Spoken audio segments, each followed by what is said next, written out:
The night my stepfather slapped me in the hospital corridor was the night I finally stopped trying to save a family that would rather watch me bleed than see me stand. I still remember the exact sound his hand made against my skin. Not a movie crack. More like a flat, ugly thud that echoed in the sterile air and then vanished, leaving only the burn behind. For a second everything froze, the fluorescent lights humming overhead, the scuffed linoleum under my shoes, the muffled beeping of machines from behind closed doors. Then people started moving again. A nurse looked over, her eyes flicking from his face to mine and back, calculating whether stepping in would create more trouble than it was worth. A man in a plastic visitor wristband glanced away quickly, the way strangers do when they have just seen something they do not want to be responsible for. My cheek stung. My eyes watered. My stepfather's chest heaved. He had just come out of my mother's room, where she lay hooked up to monitors after collapsing in the kitchen. He had been pacing, shoulders tense, muttering about stress and bills and how she never listened when he told her to slow down. The doctor had explained that it was a mild heart attack and that she was stable, that they would run more tests, that someone needed to bring in her medication list. I had asked a simple question. I had asked if he needed me to stay the night at the hospital with her, or if I should go back to the house to take care of the paperwork and call her boss. He turned on me like I had insulted him. He told me that if I wanted to be useful for once in my life, I would go home and pay the bills that were stacked on the table. He said he was tired of me acting like breathing in his house was rent enough. He said I had two options now, start paying real rent or get out. I told him, very quietly, that I already paid everything except the mortgage. He called me a liar. He stepped closer. His breath smelled like stale coffee and anger. He told me I had always been an ungrateful burden, that I took up space and gave nothing back, that my own mother was in there because of the stress I caused. I said his name, trying to calm him, trying to steer him away from the edge he was dancing on. He hit me. Just once. Hard enough that my head snapped to the side and the world tilted for a moment. I tasted blood. I heard myself exhale a small, shocked sound that did not match the noise in my chest. He stared at me afterward like he could not believe he had done it. Then, instead of apologizing, he squared his shoulders and said that if I went home tonight, it would only be to pack my things.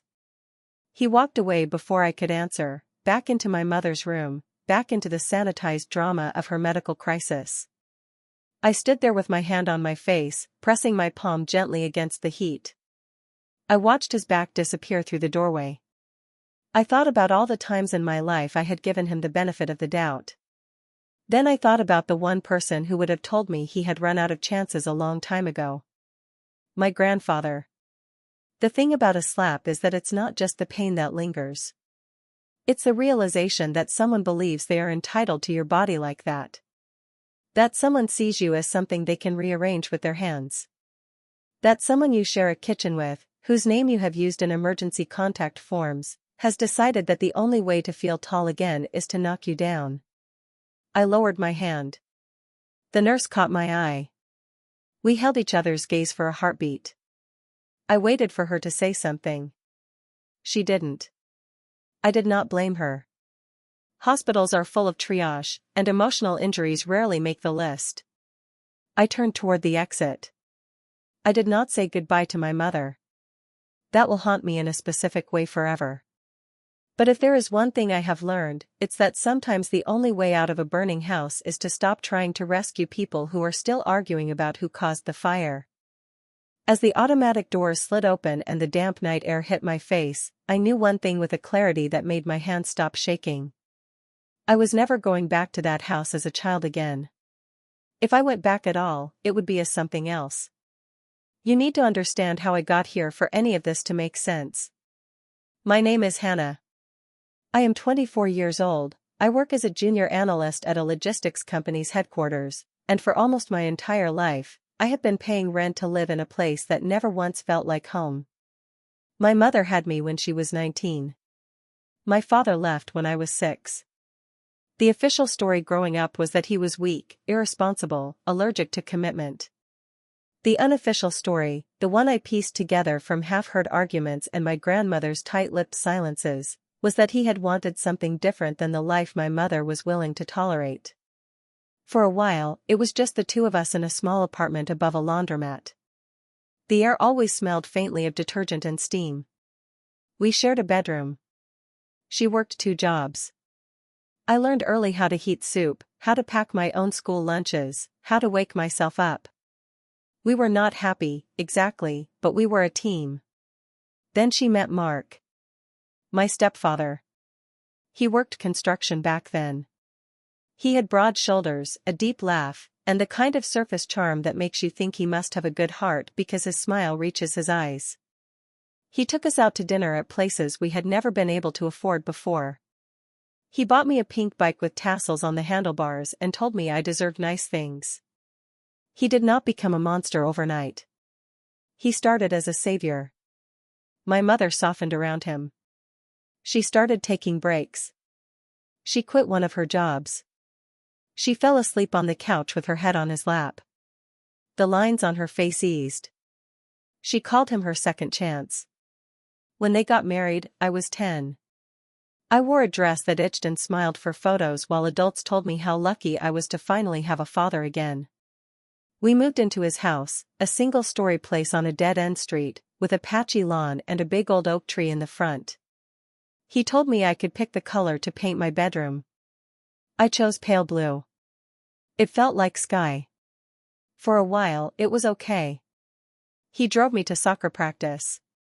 He taught me how to ride a skateboard in the cul-de-sac.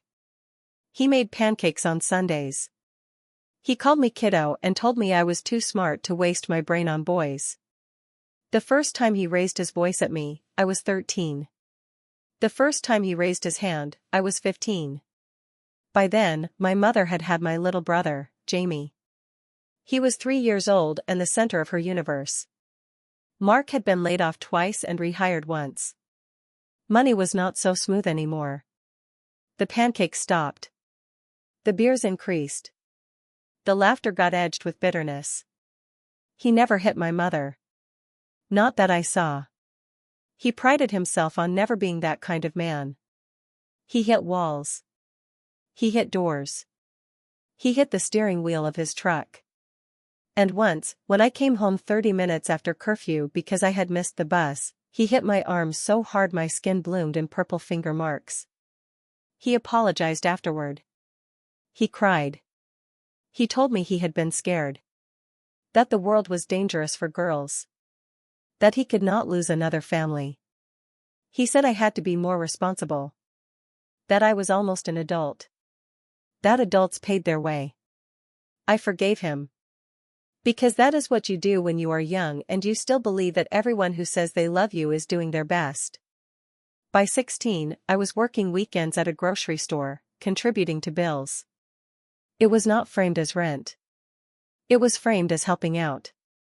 As being part of the team. At first I was proud. By 18, my entire paycheck went into the house. Groceries. Utilities.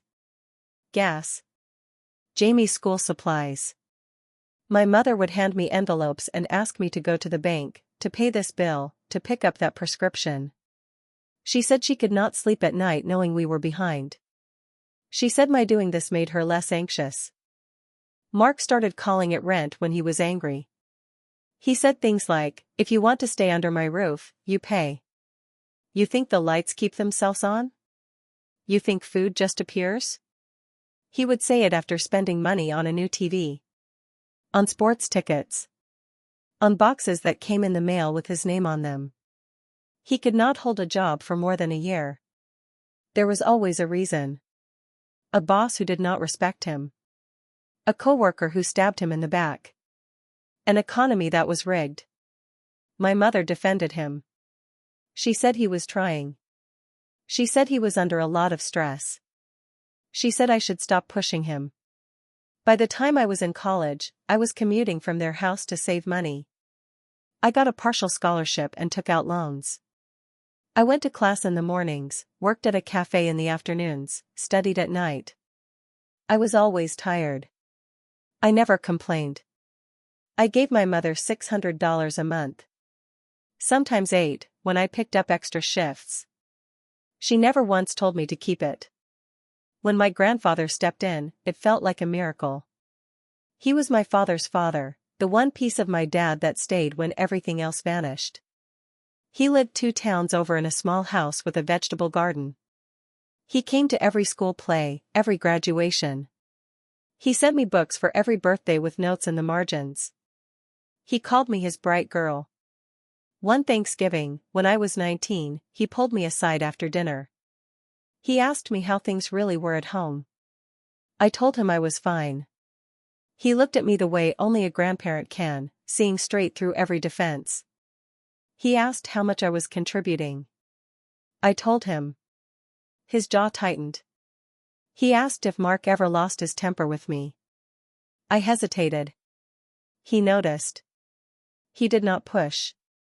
He just said quietly that love was not supposed to feel like fear. He started sending me money every so often after that. Not much.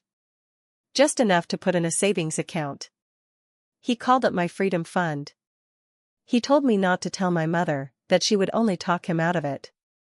I promised him I would use it well. He did not know yet how much I would need it.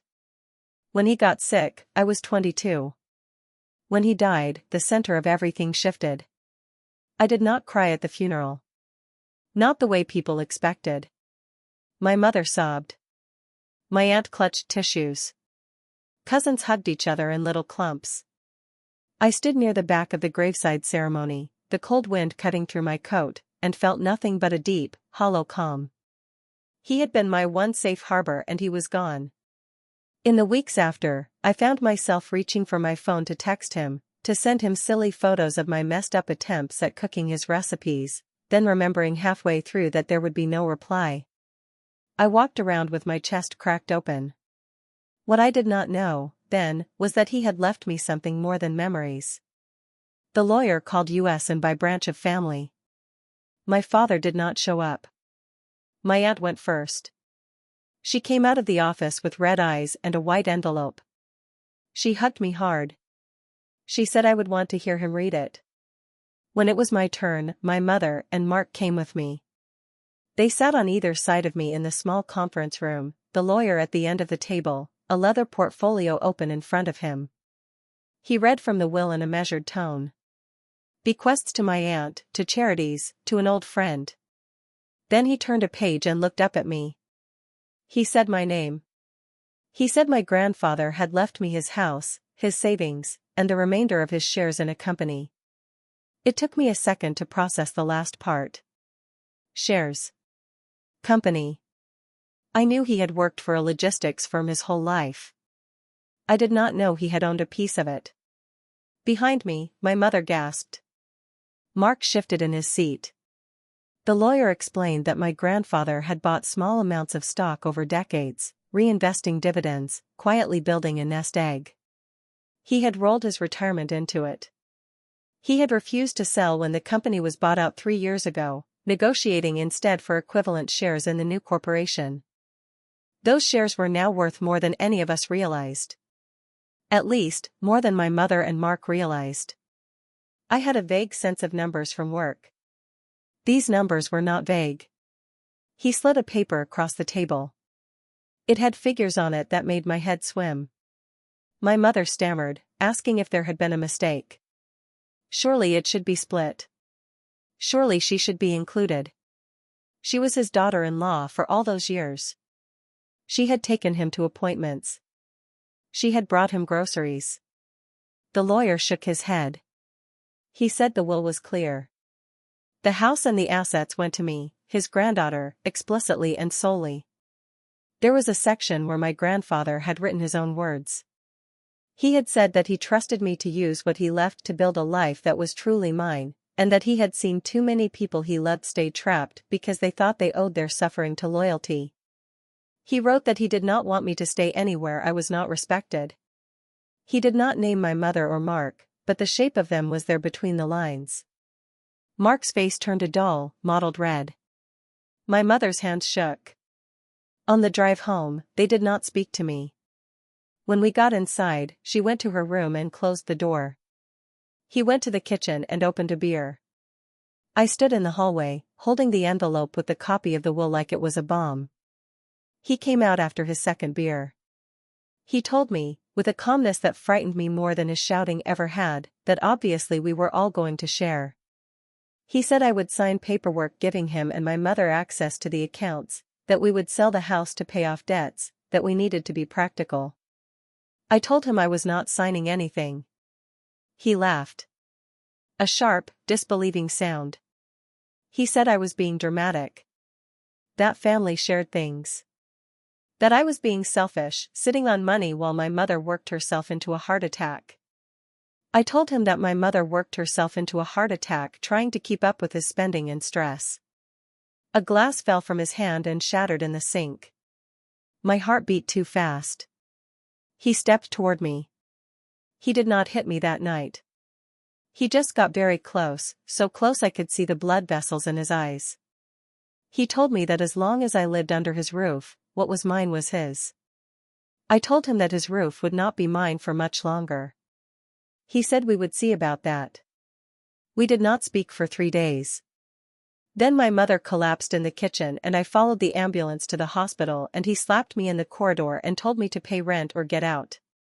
You know the rest of that night. You do not know what I did after I walked out those doors.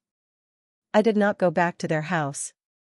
I took a bus to my grandfather's town. I let myself into his empty home with the key I had never given back. I stood in his living room with its dusty bookshelves and sagging couch and felt a wave of grief so strong it nearly took my knees out from under me. Then I called my aunt. She came over with groceries and a sleeping bag and the kind of exhausted kindness that comes from having made mistakes of her own and lived through them. I told her about the hospital. She closed her eyes. She said she knew Mark had a temper, but she had not realized it had gotten that bad. I told her everything. The years of rent. The envelopes. The bruises.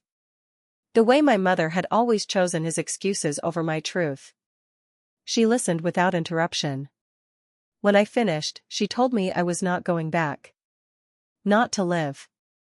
Not to pay. Not to explain. She helped me draft a text to my mother telling her I was safe, that I would not be coming home, that I loved her but I needed space. There was no reply that night. There was no reply the next day.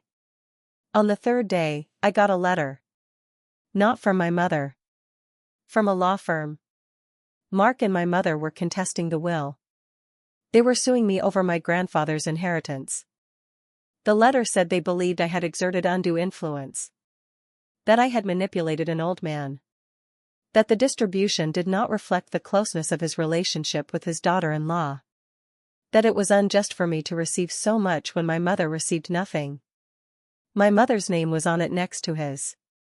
Her signature. Curved in the same neat handwriting she used on all the notes she used to stick in my lunchbox. I sat at my grandfather's old kitchen table with the letter spread out in front of me and understood suddenly that for some people, blood is not thicker than ink. Ink is binding. Ink is what the courts care about.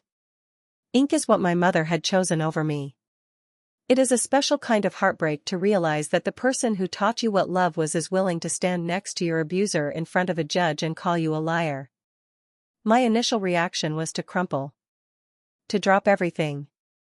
To hand over the money and the house and walk away from all of it just to avoid the fight. But my aunt stopped me. She said that giving in would not end it. That people who believe they own you do not stop when you surrender once. They taste it. They want more. She said if I did not stand up now, I would spend the rest of my life apologizing for existing. So we got a lawyer. A real one. Not some friend of a friend who owed Mark a favor. I hired a woman who specialized in family disputes, the kind with sharp features and gentle eyes who seemed to know exactly how many times I had swallowed my own pain before I walked into her office. We gathered evidence. Bank records showing years of my paychecks going into household bills. Text messages from my grandfather about the Freedom Fund. Photos of bruises I had taken once, more out of disbelief than planning. Statements from neighbors who had heard shouting through thin walls. It was exhausting. It was humiliating. It was necessary. The case took months to reach court.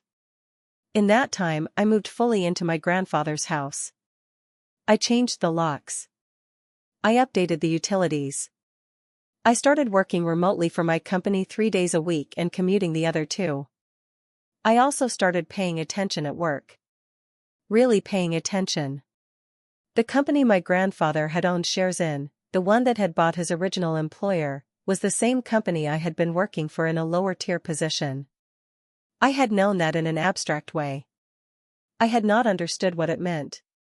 Now, sitting in my small home office with spreadsheets and reports open, I saw patterns. I saw inefficiencies in supply chains. I saw potential expansions into smaller towns. I saw ways to streamline routes that would save money and time and emissions. My brain lit up. I started staying late on my office days, making notes, building models. I sent a carefully crafted email to my manager outlining a proposal. He ignored it. I sent it again, this time copying his manager. 2 weeks later, I was asked to present my findings to a director. I walked into a glass-walled conference room with my cheap laptop and my thrift store blazer and my palms sweating so hard I had to wipe them on my skirt. The director listened. Really listened. He asked questions that showed he understood logistics. He challenged some of my assumptions. He nodded at others. At the end, he said that he was impressed. He also said that he had been planning to look for someone to spearhead a new internal initiative focused on optimizing routes with data-driven approaches. He asked if I would be interested. I said yes before he finished the sentence. My title changed. My pay increased. I got access to higher-level information, including, eventually, shareholder lists. One evening, alone in that conference room, I pulled up the file and saw my own name. My grandfather's shares had been officially transferred. I was not just an employee now. I was a minority owner.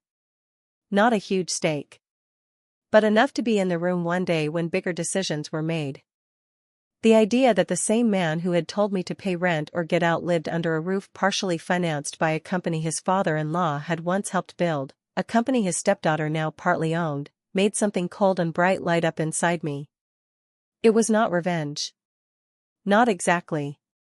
It was reclamation.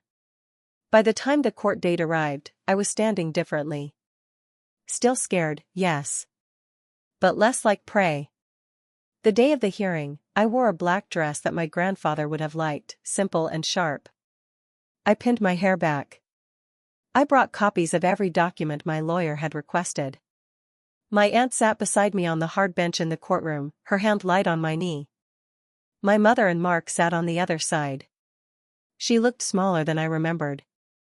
Thinner. Her hair had more gray in it. She did not meet my eyes. He looked the same. Smug. Angry. Righteous. When the judge came in, everyone stood. We sat. The room felt both too big and too small. The lawyer spoke first. They laid out arguments, cited statutes, referenced case law.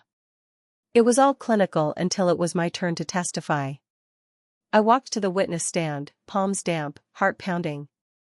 I swore to tell the truth. I sat in the chair and tried to remember how to breathe. My lawyer asked questions about my relationship with my grandfather. I told the story of the books, the garden, the Freedom Fund. The way he had always told me that I was allowed to leave any room that made me feel small. She asked about the money I had contributed at home. I detailed the amounts. The years. The rent that had never been called rent until it became a weapon. She asked if Mark had ever been physically violent. I did not want to answer. Not because it was not true. Because it was. I described the night of the bruised arm. The slap in the hospital corridor. The way my mother had always looked away at the exact moment she could have intervened. My voice shook. My hands did not. Then it was the other side's turn. Their lawyer tried to paint me as manipulative, as ungrateful, as someone who had brainwashed an old man in his vulnerable state. He asked why my grandfather would leave so much to me and nothing directly to his own daughter. I answered with my grandfather's own words. Because he wanted his money to go towards someone leaving, not staying. At one point, the lawyer asked me if I hated my parents. I said no. He seemed disappointed. He was trying to paint this as spite. It was not. It was survival. When my mother took the stand, I thought I might throw up. She looked at me only once, a quick, pleading glance that seemed to say, please let us both get through this without more damage. Then she answered questions. She said she had no idea why her father-in-law would cut her out this way. She said she had always taken care of him. She said she worried that maybe I had misunderstood his intentions. The more she talked, the more I saw the pattern. She could not say outright that I had manipulated him. So she implied it. With hesitations. With carefully placed maybes and I don't knows. She cried at one point, shoulders shaking, and I watched the judge's expression soften by an almost imperceptible degree. When Mark spoke, it was all venom. He called me ungrateful. He said I had never contributed. He said I had been a burden, refusing to leave the house, draining their resources. He called my memories of his violence lies. I saw the nurse from the hospital in my mind's eye, looking away. I wondered how many other witnesses had looked away over the years. Then my lawyer called her. The nurse. I had forgotten that we had found her, that she had agreed to testify. She walked to the stand in her blue scrubs, her hair pulled back, her ID badge clipped to her collar. She looked tired. Nurses always do. She also looked determined. She confirmed the date. The time. The presence of my mother in the ward. She said she remembered a man yelling at a young woman in the corridor. She said she had seen him slap her across the face. She said she had wanted to intervene but had been pulled into another emergency. It took everything in me not to cry then. Not because of the slap. Because of the validation. The judge listened. He took notes. He asked a few questions himself, voice neutral. At the end of the day, he said he would issue his ruling in 2 weeks. We filed out of the courtroom like people leaving a funeral. In the hallway, I felt a presence at my shoulder. When I turned, I saw my company's regional director. The one who had given me my promotion. He was there as an observer in another case and had slipped in to watch mine after seeing my name on the docket. He told me, quietly, that regardless of what the judge decided, my job was safe. That he valued my mind. That he knew what it was to come from a family that could not see your worth unless it benefited them. I thanked him. He asked if I had a moment to talk. We stepped aside. He told me something then that changed the way I saw the entire room. He said that my grandfather had not only been a long-time employee and small shareholder, he had also been the one who had come up with a routing system years ago that had saved the company millions. He had done it unofficially, scribbling diagrams on napkins and in margins, offering suggestions to a supervisor who had quietly implemented them and taken most of the credit. But people in the right places had known. Including this director. He told me that when my grandfather refused to sell his shares in the merger, he had gained the private respect of several executives. They admired his stubbornness. His insistence on not letting go of the one piece of value he had created. When I had shown up with my own efficiency proposals, they had noticed the name. They had been curious. I was not just a bright junior employee. I was his granddaughter. The director smiled then, a small, almost sly smile. He told me that if things went badly in court, if somehow the will was overturned, I should remember that I still had power in places my parents could not reach. I walked out of that building with my head higher. Not because someone important knew my name. Because someone important had told me my grandfather's legacy did not end in that courtroom. 2 weeks later, we all gathered again. The judge read his decision aloud. He upheld the will. He stated, in clear language that left no room for interpretation, that my grandfather had been of sound mind and that his intentions for his estate were unambiguous. He cited the evidence of my financial contributions at home. He referenced the nurse's testimony. Then he turned directly to my parents' lawyer and said that filing baseless challenges to wills in hopes of shaking loose a settlement was a waste of the court's time. He ordered them to pay my legal fees. I did not look at my mother. I did not look at Mark. I looked at my hands. They were shaking and steady at the same time. Afterward, in the hallway, my mother approached me. Her face was blotchy. Her eyes were red. She said my name softly, the way she had when I was a child and had woken from nightmares. She said she had never meant for it to go this far. She said Mark had pushed for the lawsuit. She said she felt trapped. She said she missed me. Every word felt like a hook she was casting, hoping I would bite. I told her that I believed she felt stuck. I also told her that standing next to someone while they hurt your child is a choice. She started to cry again. She asked if she could come see the house.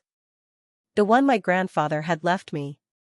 The one that had been her father-in-law's home for decades. The one she had not visited once in the months I had been living there. I told her no. Not yet. Maybe not ever. That was the moment I realized the power everyone talks about is not about owning companies or winning lawsuits. It is about being able to say no without explaining yourself. Mark glared at me from across the hall. He did not speak. He did not have to. I knew that in his mind, I had betrayed them. I had chosen money over family. In mine, I had chosen myself over violence. Both things can be true at the same time, depending on where you are standing. A week later, I got an email invitation to the company's annual stakeholder meeting. Before, I had always been one of 100 silent employees who sat in the back and listened to speeches. Now, as a shareholder, I had a seat closer to the front. When I walked into the hotel ballroom, I did not expect to see Mark. But there he was. In a suit that did not quite fit, sitting at a table near the back with a lanyard around his neck. He had gotten a job with one of the company's subcontractors, a warehouse position that granted him access to the meeting. He did not see me at first. I sat toward the side, close enough to the stage to read the expressions on the executives' faces. The CEO gave a speech about growth and efficiency and the importance of investing in people. Slides flashed behind him with graphs and numbers and photos of smiling employees in branded jackets. Then, halfway through, he invited my director to the podium. The director talked about innovation from within. He said that sometimes the best ideas did not come from outside consultants or expensive software, but from employees on the ground who saw where things actually broke down.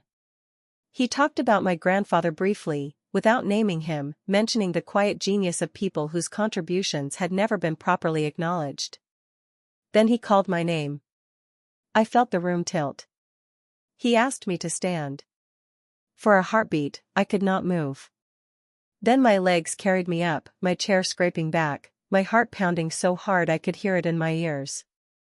He told the room that I had led a pilot project that had saved the company a significant amount of money, that my work was being rolled out region by region, that I represented the kind of internal talent they wanted to nurture. People clapped. Polite at first. Then warmer when they saw I was younger than they expected. Smaller. Real. As I stood there, heat creeping up my neck, I felt a pair of eyes on me with a different weight. I looked toward the back. Mark was staring at me. Recognition spread across his face like spilled ink. He looked from me to the director to the CEO and back. His mouth opened slightly. I did not smile. I did not nod. I just held his gaze, steady, for the first time in my life. The CEO announced that I would be joining a new cross-functional advisory group. That I would have a voice, however small, in decisions that affected thousands of employees and contractors. Including him. I sat down to a second round of applause, my hands numb, my chest tight. Later, in the lobby, as people milled around with coffee and networking smiles, he approached me. He looked smaller in harsh hotel lighting. He said my name. He asked if I had known. If I had known, when I walked out of that hospital, that I would end up here, in a position of any kind of authority over the company that paid his wages. I told him no. I told him all I had known that night was that I was done paying for the privilege of being hurt. He shifted from foot to foot. He said he wanted to talk. To explain. To tell his side. I told him that he was free to talk to his reflection. I did not owe him my ears. He asked if I would help get him a raise. The audacity took my breath away. I said no. He laughed, a brittle, disbelieving sound. He said I had changed. I told him that was the point. He called me cold. Ungrateful. Hard. I thought of all the years I had handed over my paychecks while he lectured me about responsibility. I thought of the nurse's testimony, of my mother's signature on the lawsuit, of my grandfather's careful notes and book margins telling me I was allowed to walk away. I thought of the slap in the hospital hallway. I told him I wished him a healthy life. Then I turned and walked away. I did not look back. Back at the lake house that night, I sat on the porch with a blanket around my shoulders, watching the water shift colors as the sun went down. My phone buzzed on the table beside me. A text from my mother. She wrote that she had heard about the meeting. That someone from Mark's work had messaged her. That she was proud of me. Proud. The word tasted like metal. She added that she missed me. That the house felt empty without my footsteps. That Jamie asked about me. I stared at the screen for a long time. Then I wrote back. I wrote that I hoped she was well. That I loved my brother. That if she ever wanted to see me again, it would have to be somewhere that was not under Mark's roof. That I would not be walking back into the house where I had been told to pay rent or get out. That I had finally gotten out. Not just of the building. Out of their story. She did not reply. But a week later, my aunt called. She said my mother had packed a bag and gone to stay with her for a while. That she was quiet. That she was finally, maybe, beginning to see. I do not know what will happen there. Their story is not mine to write. What I know is this. I own my grandfather's house. I own a small piece of a company that once only saw me as a replaceable line worker. I own my time. I own my choices. And for the first time in my life, I own the fact that walking away from people who hurt you is not selfish. It is the most generous thing you can do for the version of yourself who deserves better. So yes. At the hospital, my stepfather yelled that I had better start paying rent or get out, then slapped me so hard I did something even I did not expect. I stopped paying. I got out. And I never went back as anything less than the woman who finally realized she was not designed to be anyone's punching bag, emotional or otherwise. If you were here with me on this porch, with the lake dark and quiet and the air smelling like pine and possibility, I would look you in the eye and say this. They taught me that love meant staying no matter what. I learned that real love begins the moment you are willing to leave.